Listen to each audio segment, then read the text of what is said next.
Hello, welcome. So good to have you back. Your skin barrier, they are all together. Like our lipids, that's the fatty lipids, is what binds our skin together or gives us that strength in on the skin. Yeah, let me say on the skin.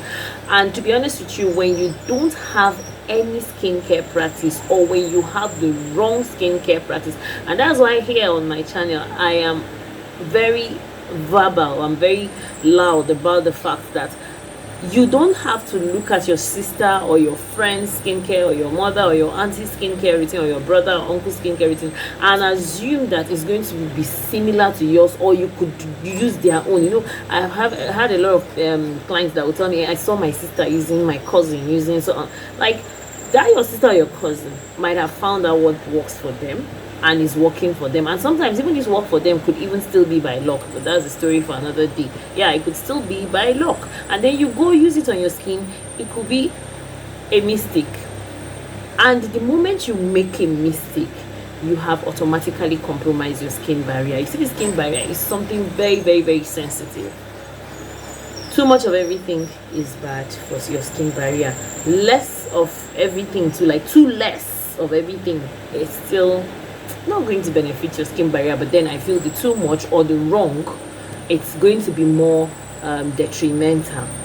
Sometimes when I meet clients here, it's really difficult sometimes trying to let them know more about their skin, because here, honestly speaking, we are just coming to the realization that okay, you need to take care of your skin as you grow older, because people have this mindset of, I've been using this cream for 10 years, for 15 years, but now it's like there is fake, which by the way, there are usually fakes here in Nigeria of some certain products. But there are times that you have still not bought the fake, you're still using the cream or the lotion you've always been using. But you should understand that as you age, a lot of things are changing in your skin. Probably even in your 20s, you felt very, very comfortable using lotions. Approaching your 30s, you could still feel comfortable using lotions, but then you feel uncomfortable using lotions when it's harmattan, that is the winter, when the weather becomes dry. You now begin to notice that you're also experiencing dryness. Like I said, the moment you attain the age of 30, your lipids drop by 30%. The cholesterol, the fatty acids on your skin drops by 30%, 40 by 40%. Do the remaining maths for yourself. I don't need to do it for you. Then, in your 20s, your lipids are still intact and you're using a lotion. Now, your skin itself is self-rejuvenating, which it does all the time, but it's just that the time limit might not be the same due to the age, because so coming back to using a lotion in your 20s and then transitioning with it to your 30s and even your 40s, you begin to have it becomes worse when you even attain the age of 40. You now realize that what is this? Like, I've been using this for years now, it has been working for me, but what is going on? Yes, what is going on is that your skin has changed. Okay, personally, I met a lady that was telling me about how her skin itches her. Like, when we first met, she was like, that was her complaint, that was her issue, that the skin itches her, and that when she itches, it now creates a bump, and then afterwards that bump leads to hyperpigmentation. So basically, what she's battling with is post-inflammatory hyperpigmentation. Like, she puts this kind of trauma to her skin, which eventually leads to hyperpigmentation, the dark spots, which she begins to complain about and begins to try her hands on one or two. Like, some people, the way they mistreat their skins, if their skins had mouths, or if their skins had hands, they would have maybe slapped them. I'm telling you. You understand? So now, the reason why this woman is itching so much is the fact that her skin barrier has been compromised and she's finding it difficult to retain hydration. Yes, there are two things here involved with your skin barrier. You have hydration and then you have moisture. These are two different things. A lot of times people tend to confuse moisture for hydration, which are two different things. Moisturizers that contain ceramides, fatty lipids, cholesterol are moisturizers. Basically what they do is they moisturize your skin, make your skin look supple, at least help you age well. Do you understand? Like, help to slow down the rate at which wrinkles and fine lines are going to be formed on the skin. You understand? Like, when your skin is dry without moisture, obviously you see it looking squishy kind of, that is what moisture does. Now, moisture is on one level. Then we have hydration. Now, hydration comes from humectants, but When you have a proper moisturizer that has the necessary ingredients, that is, you have your emollients in it, you have your humectants in it, you have your hydrosol in it. Now, when your moisturizer is well formulated to have those ingredients or cater for all those needs, then I think you're on the right track with a moisturizer. If your moisturizer cannot hydrate your skin, then there's a problem. If your moisturizer, yes, cannot have an ingredient that can help you trap moisture from your environment or from the water in your moisturizer or your lotion, then there's a problem. But then, even if there's a problem with your skin barrier, the good news is that you can always fix it. Yes, you can always fix it. And aside from the fact that maybe even if you have a moisturizer that has all of those things that it entails, it depends on your lifestyle as well. Yes, what I mean by it depends on your lifestyle is the fact that some people, maybe the nature of their job, and besides here in Africa the weather is hot, so we tend to sweat a lot and we tend to lose a lot of water. And then with age, you can easily experience transepidermal water loss. And then what are you doing to help sustain that water? Okay, fine, you have a good moisturizer that has all of these beautiful benefits of a humectant and emollient and a hydrosol, all intact, catering for your skin. Now, how well is your skincare practice to hold down that hydration? Yes, because using something, a humectant, a very strong humectant like hyaluronic acid, as effective as it is, if you still don't hold it down, it might end up being useless. Yes, so what I mean by this is, let me be much more clearer, is the fact that when you're battling with skin barrier issues, especially when that skin barrier issues has to do with hydration, so much itching and all that, after using your serums, your moisturizer, it's advisable you top it with oil, or better still, Vaseline. Vaseline comes in only when you have not used any exfoliating ingredients. If you have lactic acid on your skin or you have salicylic acid on your skin, I wouldn't advise the use of Vaseline. Rather, just use your oils. The reason for that is the fact that Vaseline will seal in those actives and they might overwork themselves and then sensitize the skin, and then will lead to hyperpigmentation. So which one will you be battling with, hyperpigmentation or skin barrier? That will be very too much, and that will be very unfair for whoever is in that situation.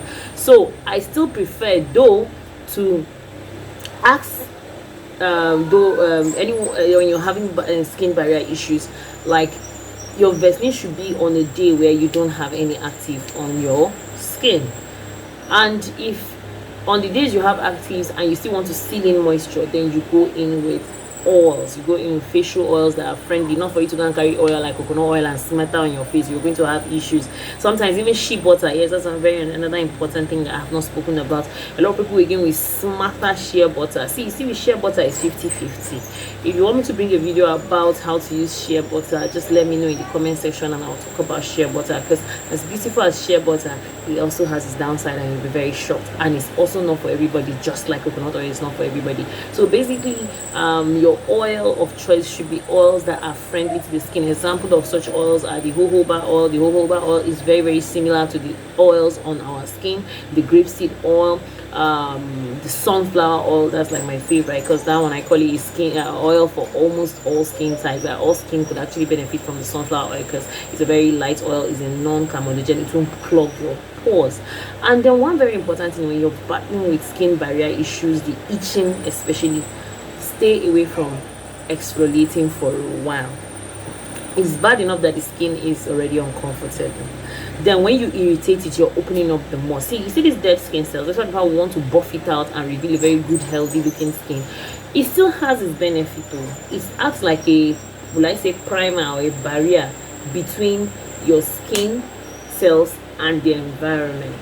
So at that moment when your skin barrier is being compromised, you know that you have to try as much as you can to stay away from the harsh conditions of the weather or free radicals, the sun and all that. So you try not to exfoliate at that moment. Yes, I would ask people that are battling with all those, just chill a little bit, which sometimes in most cases when you talk to some of these people, they don't even exfoliate. That's another funny thing. Yeah, they don't even really exfoliate. And so for that reason, you could still just hold on and then introduce a very important ingredient like that one. I don't compromise it for anything, the niacinamide vitamin B3, because there's something about the skin barrier. If your skin barrier is healthy, you would not even battle so much trans-epidermal water loss. Yes, because sometimes when you're losing too much water, it only tells you that your skin barrier is not healthy.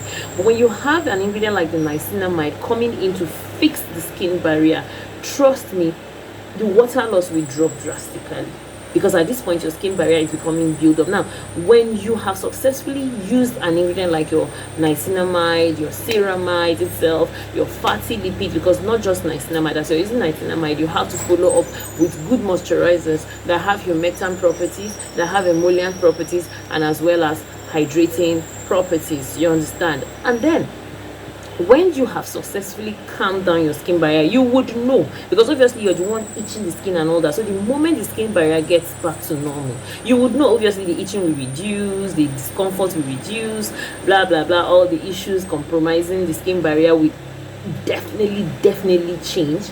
Then at that moment you can begin to reintroduce your exfoliation gradually. Now when I mean by gradually, it's going to be like just once in a week, or if possible, depending on your skin type, if you have a really dry skin, the ones with the flakiness,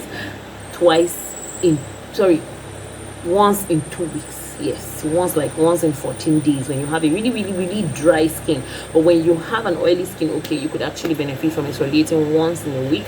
When you have a normal or combination skin, you could also achieve once in a week exfoliation. That is after you have repaired your skin barrier with your ceramides, your lipids, your niacinamide.